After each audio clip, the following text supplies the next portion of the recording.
Sagittaire, bonjour à tous et bonjour à toutes, j'espère que vous allez bien. Tout d'abord, merci beaucoup pour votre présence, bien évidemment. Je suis ravie de vous retrouver pour cette vidéo dans laquelle nous allons parler des énergies donc pour le second semestre de l'année 2023. Évidemment, je vous fais confiance pour prendre du recul, vos énergies, si ça vous parle, si vous vous y reconnaissez, en prenant bien évidemment en compte que nous sommes dans quelque chose de très général et de très global. Alors, pour ce tirage, j'ai utilisé 3 jeux, 2 tarots et un oracle. L'oracle, j'en ai extrait une seule carte qui pourrait être une carte peut-être clé, comme une clé de voûte pour vous sur ce semestre si ça vous parle. Un premier tarot ici pour voir un petit peu de façon très générale quelle pourrait être l'évolution peut-être principale ou dominante pour vous sur ce semestre. Et enfin un troisième tarot dont je n'ai utilisé que les arcanes majeures pour voir mois par mois quels sont les arcanes majeures qui pourraient être des énergies qui vous accompagnent. Donc évidemment ces arcanes-là nous les reprendrons lors des lectures mensuelles. On va commencer tout de suite avec l'oracle. Vous avez, vous, la carte numéro 13. Et les mots qui sont associés à cette carte sont alimentation, comportement et équilibre. Alors évidemment, on va parler du rapport au corps avec cette carte. L'alimentation d'une façon très générale, puisqu'il y a des questions peut-être pour vous qui peuvent se poser sur des écarts que vous faites, sur une façon peut-être aussi de vous maltraiter par des mauvaises habitudes, de l'auto-maltraitance, hein, par des mauvaises habitudes, par des addictions, parfois peut-être du laisser aller, mais qui vont être peut-être sur le semestre poussés un peu plus loin, poussés un peu plus à l'extrême, pour vous faire prendre conscience de certaines choses et vous faire aussi vous questionner. La nourriture, on peut parler évidemment de l'alimentation, hein, c'est ce à quoi fait référence cette carte, mais on va parler d'une façon beaucoup plus générale, je dirais de l'alimentation aussi spirituelle, intellectuelle, voilà. De quoi vous vous nourrissez dans vos journées, comment vous enrichissez votre esprit, comment vous vous occupez de vous. En réalité, on va prendre vraiment au sens très large, parce que tout le monde ne va pas forcément avoir un lien, même si on va dire un lien troublé avec son corps, même si je pense que si cette carte vient, ça peut effectivement concerner la plupart d'entre vous. Que ce soit dans un sens ou dans l'autre, avec des excès d'un côté ou des restrictions de l'autre, peu importe, ou en tout cas des déséquilibres qui parfois vont vous amener déjà à vous regarder autrement. Je pense que c'est ça surtout ce dont vient nous parler cette carte, c'est comment vous vous regardez, comment vous vous acceptez, à quel moment vous vous considérez gentiment. C'est un peu ça. Et ça va effectivement être élargi à la nourriture intellectuelle, etc. À vous de voir comment ça peut résonner.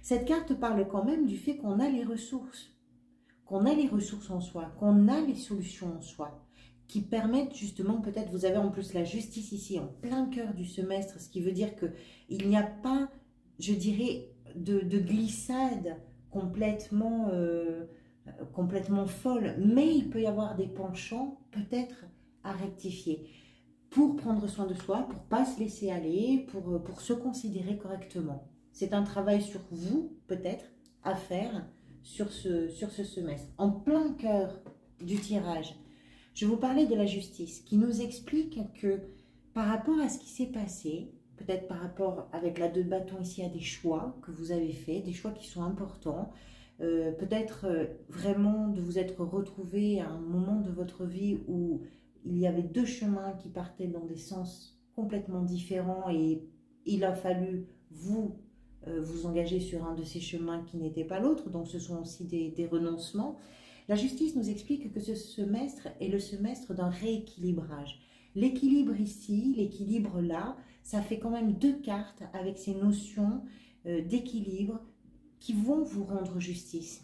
Comment vous pouvez rétablir quelque chose qui est injuste finalement? Comment vous pouvez rétablir votre regard sur vous quand vous êtes allé dans un regard un peu trop maltraitant ou dans une façon de fonctionner par rapport à vous-même un peu trop maltraitante?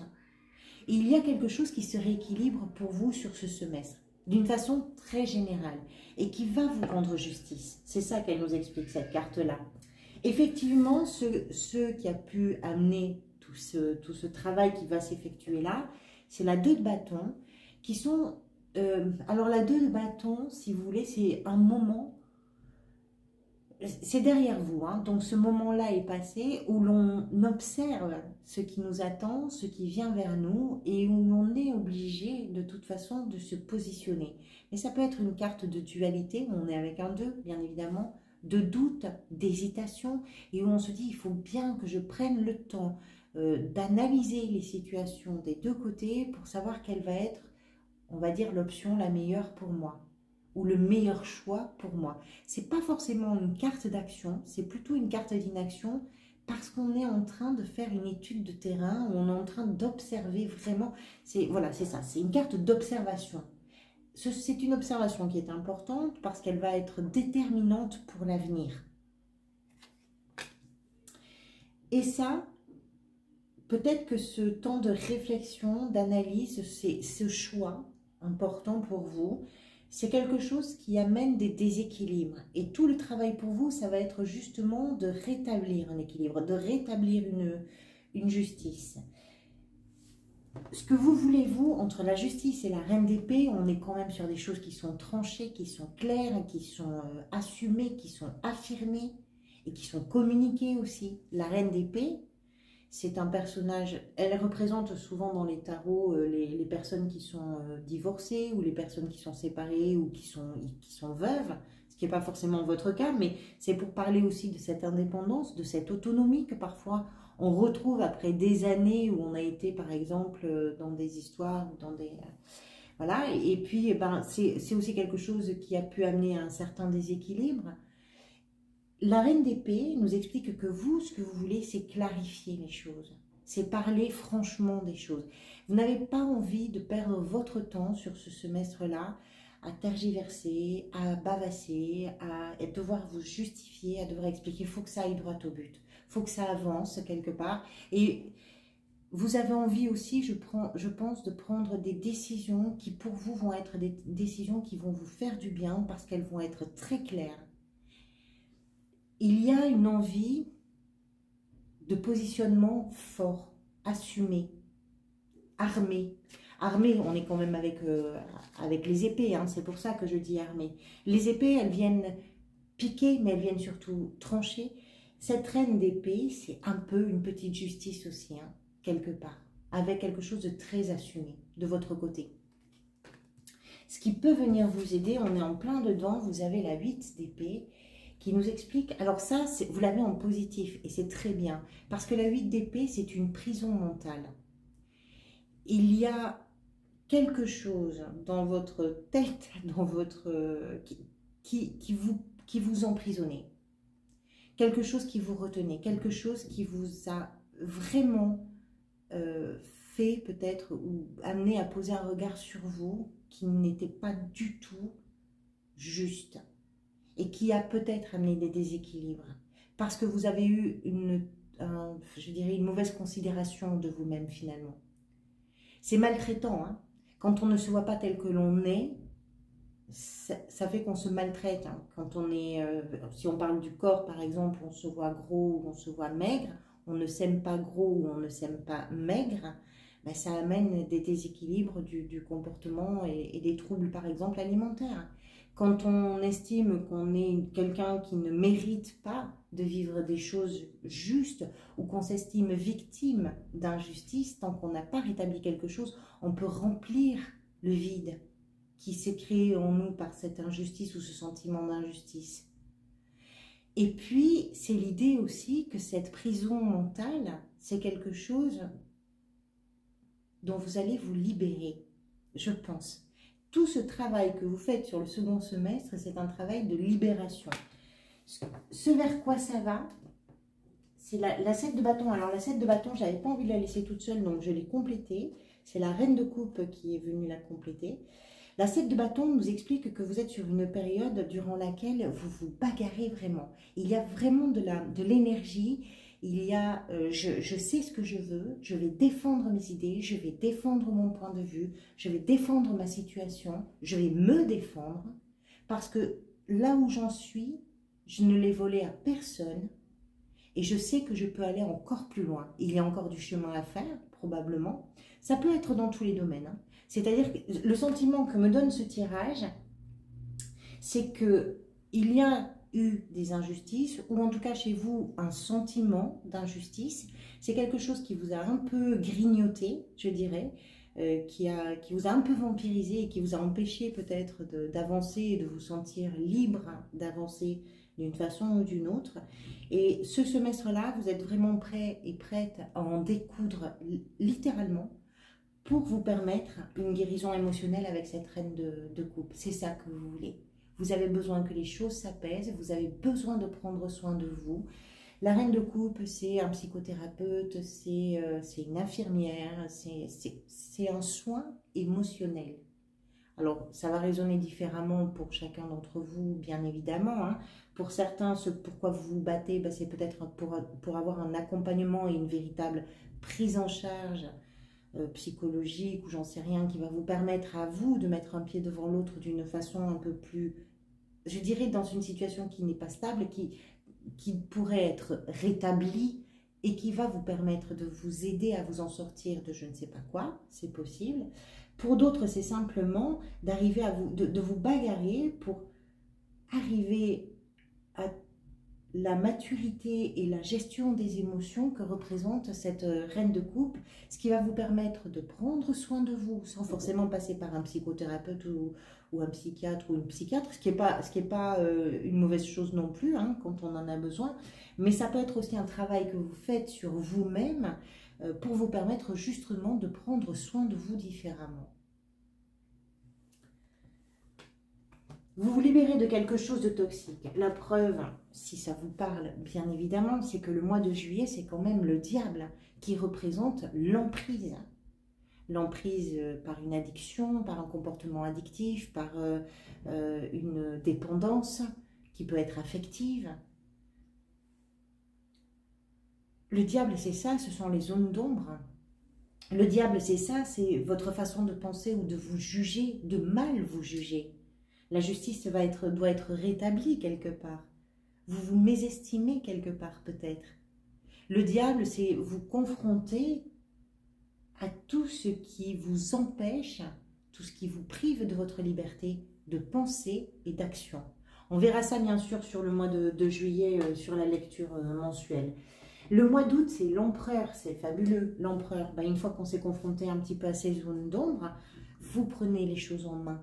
Vous êtes capable au mois d'août de commencer à réfléchir différemment, à vous rendre compte aussi quelle est votre part de responsabilité peut-être dans tout ce cheminement qui a mené à des dérèglements ou à des troubles ou à je ne sais pas quoi, à des perturbations. Ça peut être simplement aussi dans ce que vous vivez, hein, d'une façon très générale. Ce n'est pas forcément lié à l'alimentation, même si cette carte en parle. Mais souvent, ce que l'on vit, bien ou pas bien, très souvent, on le compense aussi dans notre façon de nous alimenter. Quand on s'aime bien, on va faire plus attention peut-être, et quand on s'aime moins, on trouve qu'on a une vie pas très intéressante, ou ce qu'on vit ne paraît pas très intéressant, on va moins prendre soin de son alimentation. Et puis parfois on a des troubles qui font qu'on a des troubles alimentaires, mais ça peut être aussi d'une façon très générale. Août, vous prenez les choses en main. L'empereur, c'est ça, c'est celui qui prend en main, qui assume ses responsabilités, qui construit aussi. C'est un bâtisseur, c'est un faiseur. C'est quelqu'un qui va mettre tous les moyens en action pour aller vers ses objectifs. Parce qu'il a de la ressource, parce qu'il a de l'énergie, parce qu'il est conscient aussi de ses responsabilités et que l'empereur ne joue pas que pour lui. L'empereur est à la tête d'un empire, ce qui veut dire que ses décisions, ses actions vont avoir forcément une incidence sur les gens qui l'entourent et parfois même sur les gens qui dépendent de lui. Août, c'est un mois de structuration, d'organisation, où vous prenez les choses en main. Septembre, le fou. Et oui, forcément, quand on prend les choses en main, ça ouvre des portes, et notamment les portes de tous les possibles, de toutes les libertés. Quand on se libère de nos prisons mentales, quand on se confronte à ses propres zones d'ombre et qu'on rétablit une justice, ça ouvre la porte au fou. C'est le commencement, le fou, c'est le début, c'est le premier des arcanes majeures, c'est le chiffre 0. C'est le principe même de création. Tout est possible en septembre. Vous vous lancez, vous avez un sentiment de liberté, peut-être de libération, qui fait que vous traversez peut-être le mois de septembre, mais avec un enthousiasme, une inconscience, une insouciance remarquable. Octobre, le pendu. Octobre peut être un mois, alors soit où les situations se mettent un peu en suspens, soit où vous vous rendez compte de vos propres blocages et de ce que vous avez, vous, à travailler réellement. Le pendu, c'est une façon de travailler de manière, je dirais, pas très visible. Parce que la situation semble figée dans son apparence.